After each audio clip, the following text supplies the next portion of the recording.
Welcome into the final mock draft of the 2026 cycle.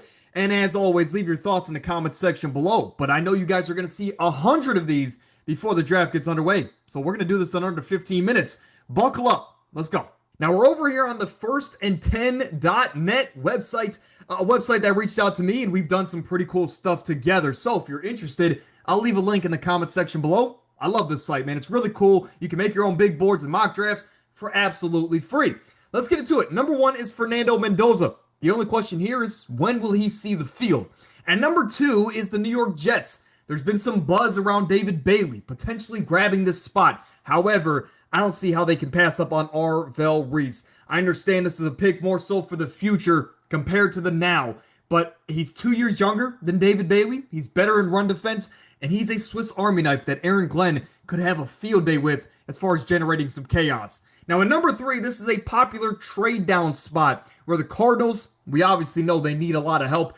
To me, you have enough draft capital if you are the Arizona Cardinals, where if you want to get after a Ty Simpson in the late first round, you can still do that with your current draft capital. So I'm going to stick and I'm going to pick with the Cardinals at number three. It is David Bailey. He joins Walter Nolan. He joins Josh Sweat on a defensive line that could be scary a couple years down the line. At number four is the Titans. Now under Robert Saleh, under Brian Daboll, you have Cam Ward heading into year number two. The objective is simple. Make his job as easy as possible.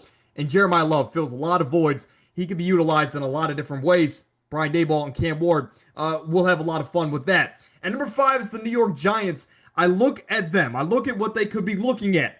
That is Caleb Downs. That is one of these edge rushers. Carnell Tate. You could look at a Sonny Styles, or maybe even a Francis Maui-Noah. And if I was a betting man, which I am, I would say Francis Maui-Noah would be the selection here, because that's just what hardballs do. They want to set a foundation in the trenches, and Maui-Noah would fill a big void at either the interior or the tackle spot on this offense for Jackson Dart and company. However, I think you can pass up on Maui-Noah and be okay, whereas you cannot pass up on Caleb Downs and expect an equal return. So we're going to go Caleb Downs, man. Again, John Harbaugh knows the impact of those Swiss Army knife safeties like a Kyle Hamilton. And number six is my hometown, Cleveland Browns.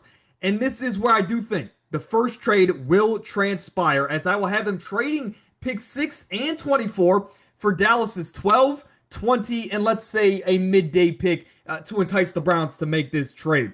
Andrew Berry wants to trade down. He wants to get extra draft capital, and Dallas is desperate. They have an 83-year-old Jerry Jones as their owner. They want to trade up and solidify this defense because the offense can hang with the best of them. They will get Sonny Styles there next to Shamar James as an exciting linebacker duo. At 7 is the Washington Commanders. They could trade down. They could have used Caleb Downs. They could have used Sonny Styles. So I could see them wanting to trade down this draft board. However, you can also get Carnell Tate, another Ohio State wide receiver in this room, next to Terry McLaurin. They were aggressive trying to get a boatload of wide receivers this offseason, and nothing worked out. With Deebo Samuel not currently coming back to this roster, let's get a number one guy in Carnell Tate to help out Jaden Daniels. And number 8 is the Saints. And though I think they have bigger needs than where I will go, Ruben Bain is too good to pass up on at number 8. For Ruben Bain, he is going to join Chase Young coming off of a resurgent year. You lost Cam Jordan. Ruben Bain should cause havoc in a division with a lot of young quarterbacks.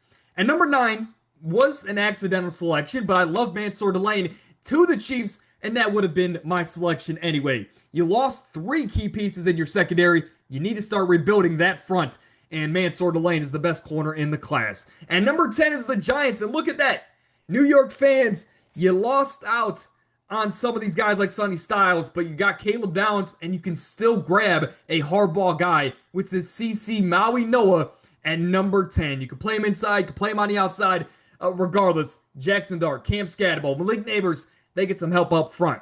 And number 11 is the Miami Dolphins, and as much as if I were the GM, I would take Spencer Fanu, I think all reports are saying they're going to take a wide receiver. And if I'm sitting as the GM of the Miami Dolphins, you got to take Jordan Tyson. He is the highest potential wide receiver in this class. To me, he is the bona fide number 1 receiver in this class, just like many others. and he is your dominant number one anchor in this offense. So again, if you just paid Malik Willis a bunch of money, he doesn't have a lot of protection, but we do have a late first round pick where we can address the offensive line. And for Jordan Tyson, he should expect easily 100 plus targets in year number one. At number 12 is the Cleveland Browns, and as much as they would love a Jordan Tyson or a Carnell Tate, we can still get wide receiver value down the board. So I will give my Cleveland Browns Spencer Fanu to complete this offensive line, and he can play 4 different positions up front. At 13 is the LA Rams. They need a wide receiver. Not really, they don't need anything, but to get a Makai Lemon, a Sean McVay wide receiver, makes way too much sense, man. Willing run blocker, but he's a dog on the field. He adds just another crazy element to this LA Rams offense at pick 13. At 14 is the Baltimore Ravens, which they lost Tyler Linderbaum. They need interior offensive line help. You could go pretty much a defensive line, pretty much anywhere on defense, cornerback especially, maybe a Jermod McCoy. I'm going to give them Vega Ione. He is a mauler in the run game, which helps out this entire offense. And he just looks like an AFC North offensive lineman. I mean, you can't convince me otherwise. At 15 is the Tampa Bay Bucks. They need edge rusher help. And Todd Bowles might be on the hottest seat as far as the entire coaching tree there in the NFL. You got to get a player that can plug and play and produce from day number one. That is going to be, for me, Akeem Mesidor. 6-year college football player coming off of his best year on the runner-up, I guess, silver medal team there in college football in the Miami Hurricanes. He is the dominant day one best defensive lineman that Tampa Bay would put on the field. At 16 is the New York Jets. At pick 2, you got Arvell Reese. And at 16, I haven't really explored this because this is my first mock draft post the Dexter Lawrence trade. But Jermod McCoy is still on the board, and Jermod McCoy will be the pick. You can get 2 guys that are top 2, top 3 at their positions to really help out this Aaron Glenn defense that needs to generate some turnovers this year. Jermod McCoy and Arvell Reese adding some absolute freaks to this defense. At 17 is the Detroit Lions, who can go a lot of different ways, but really, we want to focus on these trenches, rebuilding the foundation of this Dan Campbell unit, and Monroe Freeling being the freak of an athlete that he is. You could play him on either side of the offensive line. I know they're exploring moving Penei Sewell around this offensive line, so Monroe Freeling can play the other tackle spot. And boom, this line should get a lot better, especially with some of these bigger names like Decker and their center leaving this off season. At 18, we have the Minnesota Vikings. I mean, this is the most cliche pick at this point in the off season. Dylan Thieneman. He's a top 10 player on my overall big board. He is your Harrison Smith replacement, a guy that can go next to Brian Flores, 2 incredibly smart individuals, and they can flourish at a high level. I love Dylan Thieneman in a division with talented quarterbacks. At 19 is the Panthers. They need another weapon for Bryce Young. You could go wide receiver. So what I'm going to do is give them a tight end in Kenyon Sadiq. You now have Kenyon Sadiq, Jatavian Sanders. You have Jalen Coker. You have Ted McMillan, Chuba Hubbard. All of a sudden, Dave Canales has something to cook with there in Carolina for Bryce Young and company. At 20 is the Cleveland Browns. Earlier in the draft, they got Spencer Fanu. And at pick 20, I honestly wouldn't hate a trade down here if the Bears wanted to get aggressive and trade up for an Emmanuel McNeil-Warren, whatever the case may be. But at pick 20, I don't think you play around. These receivers are not. Of course, the top 3 are gone. Let's take our next favorite. Omar Cooper Jr. reminds me of a Jarvis Landry, a tone setter, a culture changer. And this is a guy that gets very open for Fernando Mendoza. He put that on display last year for the national champion team. He can come to this team, be the slot or the outside guy for Shedeur Sanders, who desperately needs some help as far as weaponry around him. So Omar Cooper goes in the slot for the Cleveland Browns offense under Todd Monken. All of a sudden, Spencer Fanu and Omar Cooper can transform this offense. At 21 is the Pittsburgh Steelers. You could go quarterback, but I know Mike McCarthy will not go that way. And maybe I am crazy, but I'm still a Will Howard believer. I think he can sit under Aaron Rodgers for 2 years and then take over. That could be the quarterback of the future. So at 21, let's protect whoever the quarterback may be this year I think it's Caden Proctor. You could play him at guard, you could play him at tackle. He's a bit heavier, but I think he is a good enough athlete where you look past those weight concerns. And hey, you can use all of camp to get his body where it needs to be before the start of the regular season. At 22, the Chargers need defensive line help. I'm going to give them, to me, a top 15 player in this entire big board, in this entire draft, and that is Peter Woods on the interior of this defensive line, which needs help. He is such a great run defender. He's such a twitchy athlete in the pass game where he is so good. If Clemson didn't have such a down year this past year, Peter Woods would be a bona fide top 10 selection. For that down year to happen, for these weight concerns to be there with Peter Woods, I think that's why he's falling down these boards. So the Chargers get an absolute steal in a division with a lot of talented quarterbacks and offenses. Peter Woods can help out that Chargers defensive line in a big way. At 23 is the Philadelphia Eagles. Now, as of right now, A.J. Brown is still on the roster, and I'm just not so sure they're going to 100% trade him, though the reports have come out and said that. So instead of going wide receiver here, I'm going to give them an offensive tackle. With the concerns around the future about Landon Dickerson and Lane Johnson, you need a guy that is going to be ready to play in a couple different positions, and he's steady, right? I think Blake Miller fits that mold the best. You could go with that guy out of Arizona State, Ian Anchor. However, he's a bit more of a project pick. Blake Miller comes in polished, ready to go. He had 54 career starts at Clemson, and he is going to be a plug and play at whatever position they need him in the future for the Eagles offensive line. At 24 is the Dallas Cowboys. Previously, you picked up Sonny Styles, and I think at this point, you can still address your cornerback needs. And Avion Terrell, being as technically sound as he is a perfect fit for defense that needs a true number one corner. So look at that. 3 straight Clemson Tigers. I didn't really put that 2 and 2 together before the draft, but here we are. At 25 is the Chicago Bears. I hinted at it earlier, but I do think with the losses that they've had at the safety position, you need to replace that. You need to continue to keep that strength that you had last year, a strength going forward in this Ben Johnson defense. I love Emmanuel McNeil-Warren. Flies around the field, makes a bunch of plays, very good at the peanut punch, which the Chicago crowd would love. And he goes there to the Chicago Bears defense at pick 25. A sneaky Super Bowl contender this year, in my opinion. At 26 is the Buffalo Bills. I say, why not? You have Joe Brady. It's a new era there with Josh Allen. Let's continue to give him weapons. Let's continue to make a new strength, a bigger strength, and get him a top wide receiver. Getting Casey Concepcion might be too one-note for this offense, given that you have DJ Moore and Khalil Shakir. But separation is separation. And KC, though he has drop concerns, he goes to an offense where now you can have 4 very cool wide receivers with Keon Coleman, DJ Moore, Shakir, and Concepcion.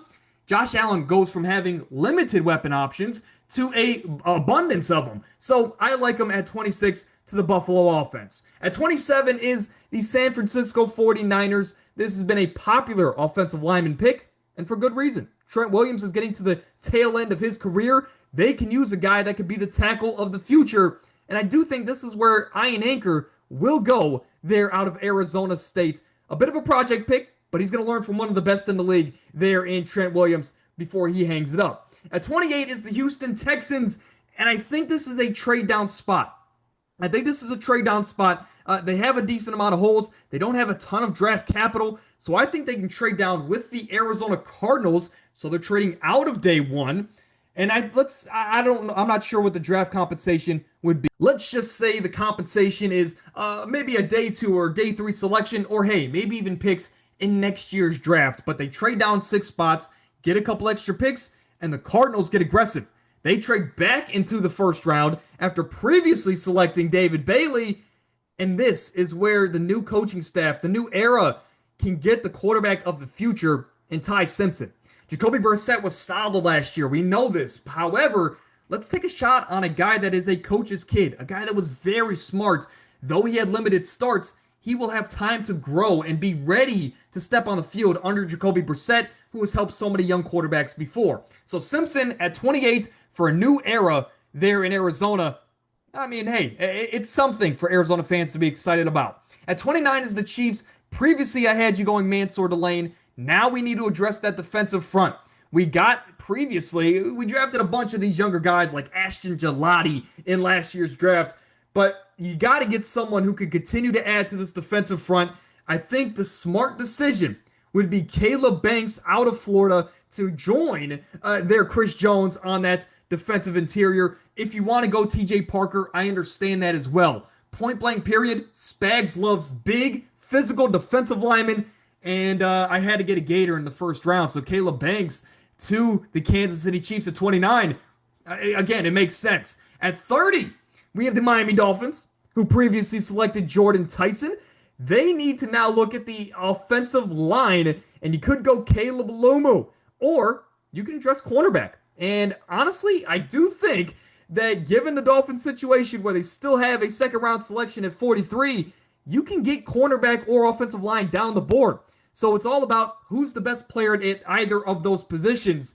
And for Colton Hood to be here at 30, a guy that put on a clinic last year in the SEC as the lone decent corner in that Tennessee defense, man, it is exciting to see the tape that he had last year. There are some concerns, but Colton Hood and Jordan Tyson, two physical freaks, joining a team that is desperate in need of talent. Miami Dolphins fans, let me know what you think there. Would you prefer an offensive lineman with one of those selections? At 31 is the New England Patriots. You can go on this defensive line, but I'm being completely honest with you guys.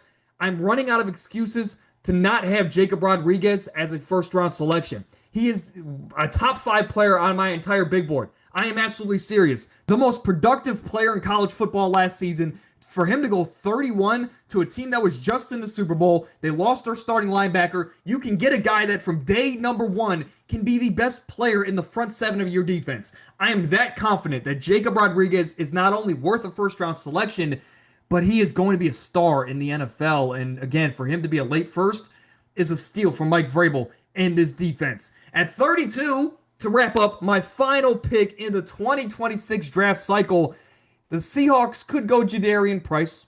You could go defensive line, maybe like a Zion Young, maybe, hey, like a TJ Parker. You could go cornerback here if you wanted to go with a Chris Johnson or Brandon Cisse. I honestly think that defensive line makes sense here, and I will give them Zion Young, who has been linked to the Seahawks a fair amount, to close off the first round. So, ladies and gentlemen, that is the final mock draft of the 2026 cycle. Hopefully, I was under my time cue, and hopefully you guys enjoyed. Let me know your thoughts in the comments section below. If you're a fan of one of these teams, what would you have liked to see differently in this mock draft?